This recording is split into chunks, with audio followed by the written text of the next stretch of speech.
해당되시는 분은 그 자리에 일어나셔서 큰 소리로 예수님 감사합니다 외치실 때 믿음대로 될 것입니다. 아멘. 척추 수술 환자, 이미 수술을 했음에도 불구하고 계속 통증이 있으신 분, 이 밤에 하나님 당신을 치유하십니다. 목에 문제가 있어서 목이 삐었다 그러나요? 이 움직이지 못하시는 분 하나님 치유하십니다. 결막염 하나님 치유하십니다. 전립선염으로 고통받는 형제님 치유하십니다. 도벽이 있으신 분 하나님이 당신을 만나기를 원하십니다. 왼쪽 귀에 이상이 있으신 분, 내면에서 계속 욕을 하고 싶은 마음이 드는 분, 좌측 골반에 이상이 있으신 분 하나님 당신을 치유하십니다. 어릴 때에 굉장히 가까운 가족 내에서 성추행을 당한 분이 있습니다.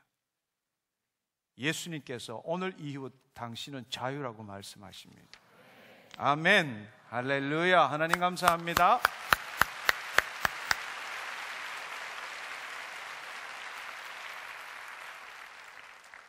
오늘 이 시간에는 내적 치유의 그 기본에 대해서 함께 나누고, 특별히 이 내적 치유를 하는 과정 중에서 우리의 과거를 직면하고 우리 안에 있는 상한 감정을 제거하는 것에 초점을 맞추어서 함께 말씀으로 은혜를 나누기를 원합니다. 오늘 시간이 별로 없기 때문에 조금 빨리 진행을 하겠습니다. 여러분의 귀를 한쪽 귀는 저에게 주시고 다른 쪽 귀는 성령님께 귀 기울이셔서 들으면서 여러분의 내면에서 어떤 일이 일어났는지 주님 보여주시고 생각나게 하옵소서. 계속 기도하시면 하나님께서 놀랍게 여러분을 만질 것입니다. 아멘. 예.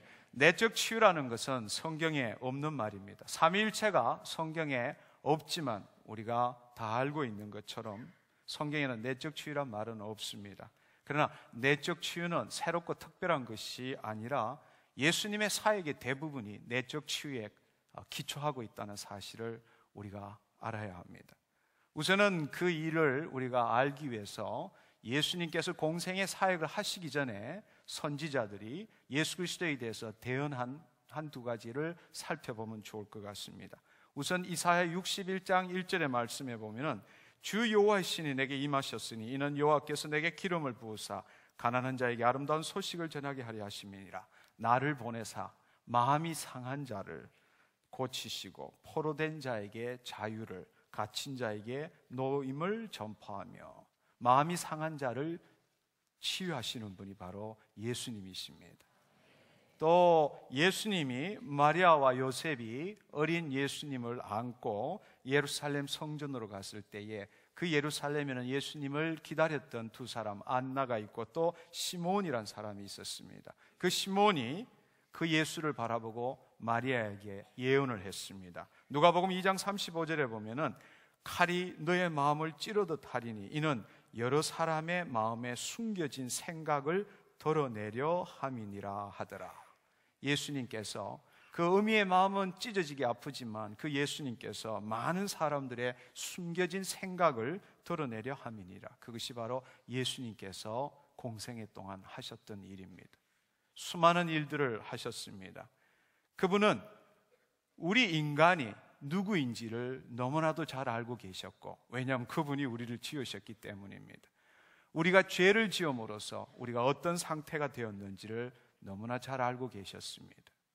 우리의 영혼의 죄 사함을 통해서 우리를 구원하시고자 하는 그 일을 그분은 온전하게 행하셨을 뿐만 아니라 각 사람을 만날 때마다 똑같이 그 사람과 대화하지 않았습니다. 그 사람에게 그 심령에 있는 아픔과 그 심령에 숨기고 있는 그것들을 찾아냄으로 인해서 그 말씀 한마디로 그 인생을 바꾸는 일들을 얼마나 많이 하셨는지. 특별히 아주 우리가 잘 알 수 있는 예는 요한복음 4장에 나오는 수가성 여인에 대한 비유일 것입니다. 대낮에 그 더운 대낮에 물길로 나올 수밖에 없는 그 여인에게, 그것도 이방 여인에게 예수님께서는 이 여인이 숨기고 있는 그 내면을 그분은 말씀하심으로 인해서 그 여인이 바로 그토록 바라던 생수를 먹게 했을 뿐만 아니라 예수 그리스도를 전하는 증거자로 세운 것을 우리는 요한복음 4장에서 볼 수 있습니다.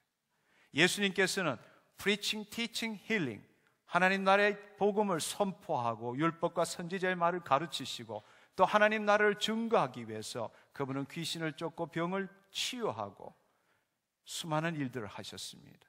그러나 그 일에 질병을 치유하시는 것도 보면 내 믿음대로 될지어다. 믿음은 마음의 문제입니다. 그러나 그 마음을 예수 그리스도의 말씀에 순종했을 때 그 육신의 질병이 치유되는 것을 우리는 성경의 말씀을 통해서 알 수 있습니다.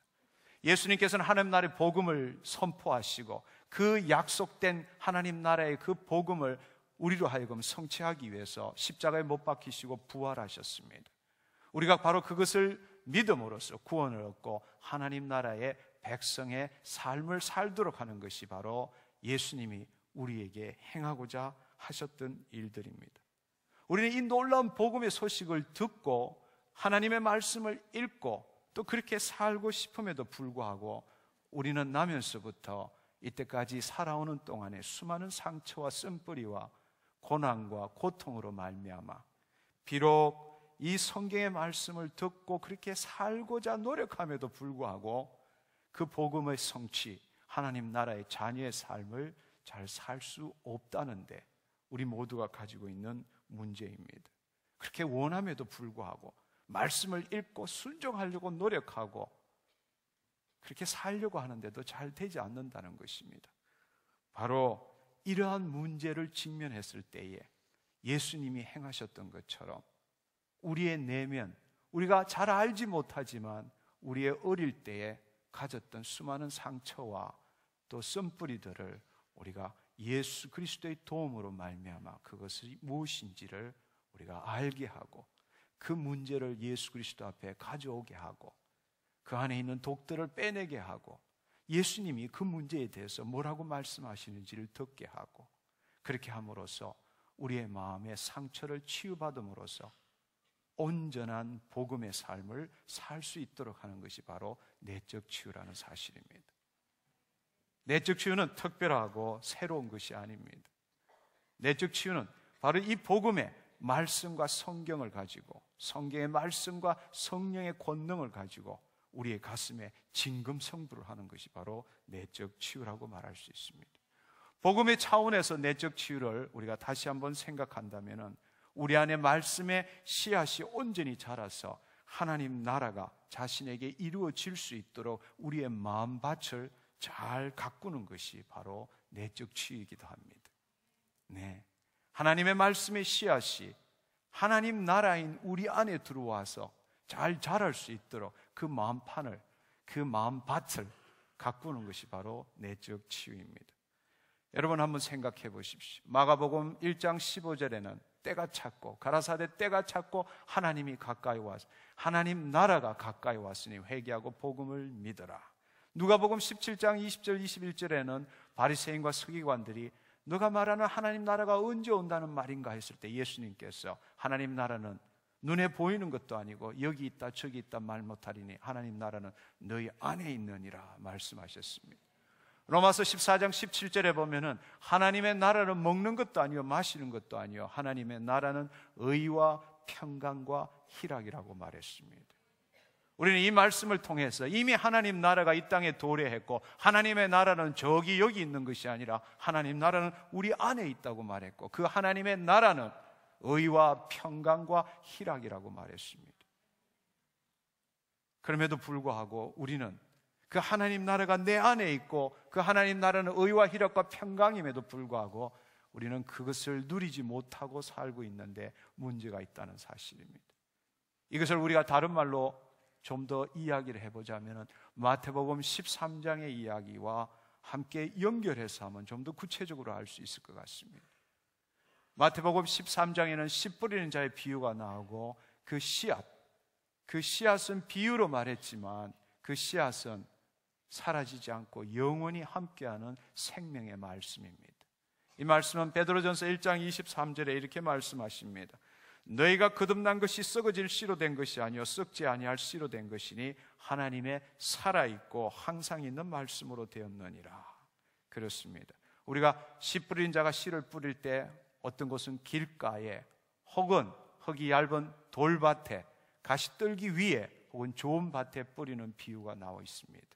씨를 밭에다가 토양에다 뿌리지만 다른 의미로 하면 살아있고 영원한 하나님의 생명의 말씀을 우리 마음밭에 뿌린다는 것을 비유하고 있다는 사실입니다. 여기서 중요한 메시지는 씨앗이 아니라 그 씨앗이 뿌려지는 그 밭에 대한 이야기입니다. 길가에 혹은 흙이 얇은 돌밭에, 가시떨기 위에 혹은 좋은 밭에, 옥토에다 뿌린다는 이야기입니다. 그 씨앗이 어떤 밭에다가 뿌려지느냐에 따라서 그 씨앗이 싹이 나고 열매를 맺는 것이 달라집니다. 바로 내적 치유라는 것은 바로 이 마음밭을 잘 지킴으로써 이 생명의 말씀이 우리 안에 들어와서 자라서 우리가 하나님 나라가 되도록 하는 것이 바로 내적 치유라는 사실입니다. 아멘. 그렇습니다. 바로 내적 치유라는 것은 우리의 마음밭을 이 말씀이 싹이 나고 큰 나무가 될 수 있도록 우리 마음밭을 어떻게 잘 가꿔야 하는가, 그것에 대해서 우리가 아는 것이 바로 내적 치유입니다. 여러분, 밭에 씨앗이 잘 자라려면, 그 밭이 좋은 밭이 되려면 밭만 있어서는 안 됩니다. 그 밭에 물이 있어야 합니다. 물이 있어야만이 흙이 구조상으로 좋아져서 그 씨가 뿌려졌을 때에 그 씨가 흙에 있는 물을 흡수함으로 인해서 싹이 트고 발화가 되고 잘 자란다는 것입니다. 우리의 마음밭도 그렇습니다. 우리의 마음밭에도 싹이, 이 말씀이 떨어진다고 해서 잘 자라는 것은 아닙니다. 우리 마음밭에 생명수가 있어야 합니다. 바로 그 생명수는 성령에 대해서 말하고 있습니다. 그 성령이 우리 안에 있어 뱃속 깊숙한 곳에서 생수의 강이 올라올 때라야만이 그 마음밭에 뿌려진 그 생명의 씨앗이 무성하게 자라게 되고 모든 잡초를 누르게 되고 아름다운 나무가 된다는 사실입니다. 그렇습니다. 바로 내적 치유라는 것은 바로 이 성령에 의해서 우리의 마음밭이 굳은 마음밭, 황폐한 밭, 견고한 밭, 이것들이 생명수에 의해서 부드러운 밭이 됨으로 인해서 하나님의 말씀, 생명의 씨앗이 우리 마음판에 떨어져서 우리가 하나님의 나라가 되도록 하는 것, 그것이 바로 내적 치유입니다. 결국 내적 치유라는 것은 흔히 많은 사람들이 영혼의 치유, 깊은 마음의 치유, 무의식의 치유, 잠재의식의 치유, 이렇게 이야기들을 하고 있습니다. 되돌아보면 우리의 모든 몸과 마음의 질병, 또 다른 사람과의 관계, 하나님과의 관계의 이런 모든 문제들은 우리가 잘 의식할 수는 없지만 이미 우리의 과거에 일어난 마음의 상처로 인해서 상한 감정, 잘못된 믿음, 죄와 죄악들로 인해서 그런 문제들과 밀접하게 관계가 되어 있습니다. 그래서 우리는 바로 그것을, 우리 마음판에서 일어난 그러한 것들을 치유하기 위해서 말씀과 성령의 도움으로 치유, 회복하고 온전한 복음을 확립함으로써 우리가 예수 그리스도의 형상을 닮아가는 것이 바로 내적 치유의 과정이기도 합니다. 내적 치유라는 것은 크게 지금까지 드린 말씀을 우리가 요약하면 세 가지로 나눌 수 있습니다. 첫 번째, 내적 치유는 마음의 문제를 다루는 것이다. 두 번째, 내적 치유는 이미 과거에 일어난 과거의 문제를 다루는 것이다. 세 번째, 내적 치유라는 것은 말씀과 성령의 능력으로 우리의 가슴판에 진금성부를 하는 것이다. 이 세 가지로 요약될 수 있습니다. 우리의 마음의 문제라는 것은, 우리의 마음은 본래 타락하기 전에는 온전한 마음이었습니다. 그러나 아담과 이브가 죄를 지음으로써 우리의 마음은 깨어진 broken heart, 깨어진 마음이 되었습니다. 바로 그 깨어진 마음에 죄가 들어옴으로써 수많은 상처들과 쓴뿌리들이 있게 되었죠. 바로 그 부분을 우리가 치유한다는 것입니다. 두 번째로, 우리가 과거와 기억에 대해서 치유한다는 사실입니다. 우리는 잘 알지 못하지만 우리 내면에는 엄청난 많은, 잘 알지 못하는, 나도 모르고 남도 모르는 상처들이 무지무지 많습니다. 제가 처음 내적 치유를 받을 때 가장 충격적이었던 사실은 나의 어린 시절의 어떤 일부분은 기억이 나지 않는다는 것입니다. 나중에 치유받고 보니까 너무나 직면하기 싫어서, 너무나 고통스러웠기 때문에 내내 눌러놓고 자물쇠로 잠궈놓고 큰 철문으로 닫아놨던 그 부분이었습니다. 마치 술을 많이 마시면 필름이 끊기는 것처럼 내 기억에 어느 기관이 사라지고 없었는데 내 스스로가 숨겨놨던 것입니다. 바로 그 부분. 그러나 우리는 어린애들은 우리 스스로를 살아갈 수 없는 그 어린 시절에는 모든 것들을 상처받기 쉽고 잘못 생각하고 싶지만은 모든 것들이 가장 정확하게 우리 안에 온몸에 기억되어 있다는 사실입니다. 우리는 그것들을 다 드러내고는 살 수 없기 때문에 우리가 살아오면서 그 모든 것들을 갖가지 방어 기제로 숨겨놓고 삽니다. 안 그런 척하고 탓하고 투사하고 부정하고 외면하고 대체하고 이렇게 살아갑니다. 그러나 마치 손끝에 조그만 뭔가라도 여기에 침이 박혀 있으면 조그만 서쳐가도 온몸이 아픈 것처럼 평상시에는 괜찮은데 소위 말하는 빨간 단추만 탁 누르게 되면 온몸이 반응하게 됩니다. 나도 모르는 분노, 나도 모르는 원통함, 나도 모르는 비통함들이 터져 나오게 됩니다. 근데 그 사실은 어디에서 왜 나왔는지 잘 모르고 있는 것이죠.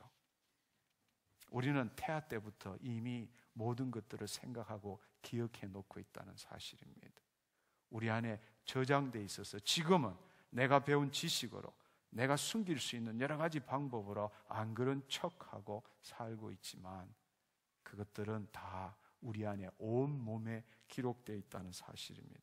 바로 그것을 오늘날 내 현재 삶에 영향을 미치는 나도 알지 못하는 그것들을 예수 그리스도와 함께 나아가서 직면하고 그것들을 찾아내서 치유하는 것이 바로 내적 치유입니다. 말씀과 성령의 사역, 우리는 과거로 돌아가서 기억할 수 있지만 이미 일어난 그 사건을, 그 상황을 변화시킬 수는 없습니다. 그러나 예수 그리스도와 함께 그 문제를 직면하고 그때에 그 사건, 그 상황에 내가 반응했던 그 반응을 바꿀 수는 있다는 사실입니다. 반응을 바꾼다는 것은 나의 삶의 태도를 바꾼다는 것입니다. 바로 그것이 치유입니다. 그것은 결코 혼자 할 수 없습니다.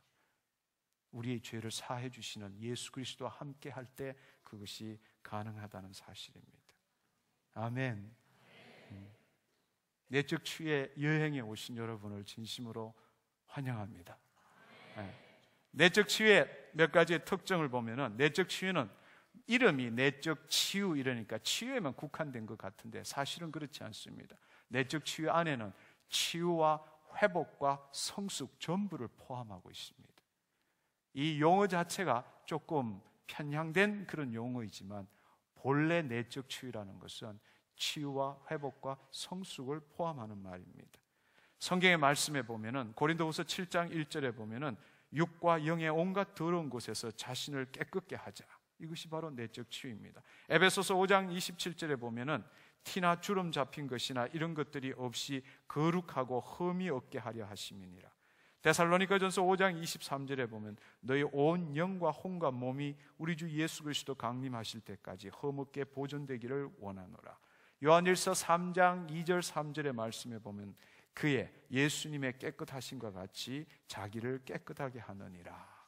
이것이 바로 우리가 이 내적 치유, 이 성경의 말씀에 쓰여 있는 것과 동일하다는 것입니다. 내적 치유는 우리 안에 있는 상처의 뿌리를 걷어내는 것뿐만 아니라 상처를 다루는 태도와 능력을 배우는 과정입니다. 따라서 내적 치유는 일회적인 것이 아니라 평생 치유입니다. 여러분이 이 5주 동안에 이 내적 치유의 안에 있는 내면의 역동성을 알게 되고 하나님의 말씀의 능력을 알게 되면은 또 그것들을 어떻게 상처를 치유하는 방법을 알게 되면은 우리는 살아가면서 상처는 받게 마련입니다. 상처를 받지 않겠다라는 것은 있을 수 없는 인간이기를 포기하는 겁니다. 자기가 사랑하지 못하는 것이 인간인데 다른 사람과 관계하면서 어떻게 상처를 안 받고 살 수 있다고 그렇게 생각할 수 있겠습니까? 우리는 살아가면서 계속적으로 상처를 받습니다. 그러나 그 상처를 어떻게 다루고 어떻게 치유할 줄을 모르게 되면 점점점 그 상처로 말미암아 인생이 어려워지게 됩니다. 그러나 이번은 기회를 통해서 우리의 상처를 다루는 태도와 방법을 알게 되면 평생 동안 행복한 삶을 살 수 있습니다. 아멘. 내적 치유는 우리의 육신의 일, 우리의 육신의 생각을 없애는 것뿐만 아니라 영의 일, 영의 생각을 풍성하게 채워넣는 것입니다. 다른 말로 내적 치유라는 것은 우리 내면의 상처만 뽑아내는 것이 내적 치유가 아닙니다. 그것은 잘못된 치유입니다. 진정한 내적 치유라는 것은 우리 내면에 있는 상처를 뽑아낼 뿐만 아니라 그 결과로서 내 뱃속 깊숙한 곳에서 생수의 강이 흘러 넘치게 하는, 그 두 가지를 동시에 하는 것이 바로 내적 치유입니다. 그런데 경우에 따라서는 우리의 깜깜한 내면에 들어가서 무슨 상처가 있나 드러내는 것, 그것만이 치유라고 생각하는데 그것은 아주 잘못된 개념입니다. 우리가 치유받는 이유는 하나님의 온전한 자녀의 삶을 살기 위해서 필요한 것이지, 나 혼자 잘 먹고 잘 살고 깨끗하게 되기 위해서 내적 치유받는 것이 아니라는 사실입니다. 내적 치유는 두 가지를 동시에 합니다. 내면의 상처를 드러내는 것과 동시에 생수의 강이 흐르게 하는 것입니다. 아멘. 예. 마태복음 15장 13절에 보면은 예수께서 대답하여 가라사대 심은 것마다 내 천부께서 심으시지 않은 것은 뽑힐 것이니. 그렇습니다. 아버지께서 심지 않은 모든 것들은 뽑아내야 합니다. 요한복음 7장 38절에 나를 믿는 자는 성경의 이름과 같이 그 배에서 생수의 강이 흘러 넘치나니라. 이 두 가지가 동시에 일어나야 합니다. 내적 치유는 우리의 상처를 토해내고 예수 그리스도의 말씀으로 재조명을 받고 또한 회개하고 용서하는 이 네 가지가 내적 치유의 아주 핵심적인 요소입니다. 앞으로 5주 동안 이 부분에 대해서 우리가 구체적으로 배워나가고, 오늘은 특별히 내 내면의 상처를 토해내기, 내면의 상처 토해내기에 대해서 집중적으로 함께 알아보기를 원합니다. 말씀과 성령의 권능을 자신의 삶에 실제로 적용하는 전쟁입니다. 하나님의 말씀은 살았고 운동력이 있어 좌우의 날선 어떤 것보다 예리하여 혼과 영과 관절과 골수를 찔러 쪼갠다. 히브리서 4장 12절의 말씀을 이미 앞서 말씀을 드렸습니다. 바로 이것이 내적 치유입니다. 우리가 신앙생활을 하다 보면 자기도 모르게 의식이 무의식을 억압하는 경우가 많습니다. 왜냐하면 그 무의식 속에 있는 것들을 다 드러내면은 다른 사람이 나를 온전한 인간으로 봐주지 않을 거라는 두려움 때문입니다. 그래서 우리는 척하며 사는 것이 많죠. 그래서 우리 의식은 우리 무의식에서 올라오는 것들을 늘 억압하기를 원합니다. 그러나 그것을 억압한다고 해서 사라지면 얼마나 좋을까요? 점점점 가스가 차이듯이 압력이 걸리고 언젠가는 폭발하게 됩니다. 조금씩 나올 거 참아놓으면 나중에 폭발할 때 한꺼번에 다 나옵니다. 엄청 어려워지게 되죠. 내적 치유적인 생활이라는 것은 무의식 속에서 일어나는 그 생각과 그 감동들을 의식 위로 끄집어내서 십자가에 드리는 삶입니다. 그럴 때에 그 십자가에 드리는 삶이 크면 클수록, 가면 갈수록 영적인 성숙이 커진다는 사실입니다. 여러분 주위에 있는 교회에 신앙생활하는 사람들 한번 비교해 보십시오. 열심히로 살고 있지만 자기의 의지로 내면에서 올라오는 것을 다 내려놓고 사는 사람들, 신앙적으로 보면 교회 생활의 성숙이 굉장히 빠릅니다. 근데 교회를 다니고부터 늘 울며 불며 다른 사람 보기에는 쟤 왜 저래? 맨날 저렇게 울고 다녀. 이렇게 생각할지 모르지만 나이가 40세 정도 이상 되면은 영적 성숙도가 달라집니다. 자신의 의지로 신앙생활을 열심히 한 사람 40세 이상 되면은 자기 자신을 통제할 수 없답니다. 그거는 우리가 이 심리학에도 나와 있습니다.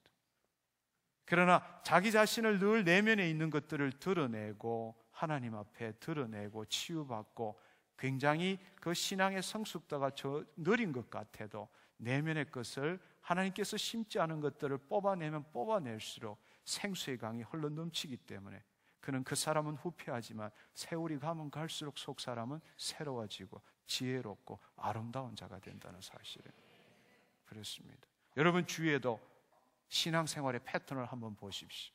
영적인 성숙도가 얼마인지를 우리가 알아보는 것은 매우 중요합니다. 그가 교회를 위해서, 그가 다른 사람을 위해서 그의 신앙생활이 어떻게 하는가가 중요한 것이 아니라 그의 영적 성숙도가 얼마인지를 살펴보십시오.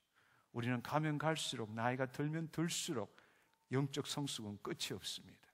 우리 죽는 날이, 그분이 부르시는 그 날이 우리의 영적 성숙도가 최고가 되기를 축원합니다. 아멘. 이 내적 치유를 우리가 계속적으로 행하게 되면은 우리 안에 있는 우울이나 중독이나 분노나 이런 수많은 상처들이 치유됨 뿐만 아니라 가장 놀라운 사실은 세상이 달라 보인다는 겁니다. 마음의 기쁨과 감사가 행복이 아니라 기쁨이 찾아온다는 사실입니다. 우리 주위에도 어렵고 힘든 일이 얼마든지 많습니다. 행복이라는 것은 내가 그것을 통제하고 내가 만족할 때 들어오는 감이 행복감입니다.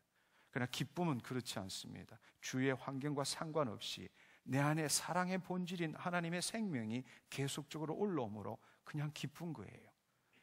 하나님의 말씀이 믿어지는 거예요. 감사한 거예요. 예, 내적 치유의 열매가 바로 그것입니다. 두 번째로는 자기의 정체성이 회복되기 때문에 내가 누구인지를 분명히 깨달아 알기 때문에 하나님의 자녀가 누구인지, 하나님의 자녀의 삶이 무엇인지를 체험하게 됩니다. 자기 스스로와 하나님과 다른 사람과의 관계가 회복되기 시작합니다. 미워지지 않는 거예요. 그냥 용서가 되는 거예요. 예. 힘써서 애써서가 아니라 하나님이 원치 않는 일들이 싫어지는 거예요. 골방에서 몰래 하는 것이 아니고 참고, 내가 예수 믿기 때문에 이런 하지 말아야 된다. 그래서 참고 안 하는 것이 아니라 그런 일들이 싫어지는 거예요. 아멘. 예. 예배에 있어서 달라집니다. 예배를 드릴 때마다 눈물 없이 예배 드릴 수 없습니다. 저는 내적 치유를 받고 한동안 정말로 제가 봐도 놀라울 정도로 눈물 없이 예배를 드린 적이 없었습니다. 그분 앞에만 가면 그분의 임재 가운데 그냥 감사함으로 눈물이 솟아나는 것을 경험했습니다. 저는 그것이 바로 지성소 예배가 아닌가 이렇게 생각을 합니다. 그리고 말씀의 능력이 나타나기 시작한다는 겁니다. 그것이 내적 치유의 열매입니다. 여러분, 하나님의 귀한 자녀 되기를 축복합니다. 그것을 바라지 않는 자가 어디 있겠습니까? 누구보다도 이 땅에 있는 동안에 하나님의 위대한 용사가 되기를 다들 원합니다. 여러분, 그렇게 하기 위해서는 이 집회뿐만 아니라 어떤 형태든지 간에 당신의 내면을 예수 그리스도 보여드리고, 예수 그리스도의 빛이 들어가지 않는 부분은 사단에게 합법적인 권리를 준 것이고 그것으로 말미암아 당신 인생이 묶이게 된다는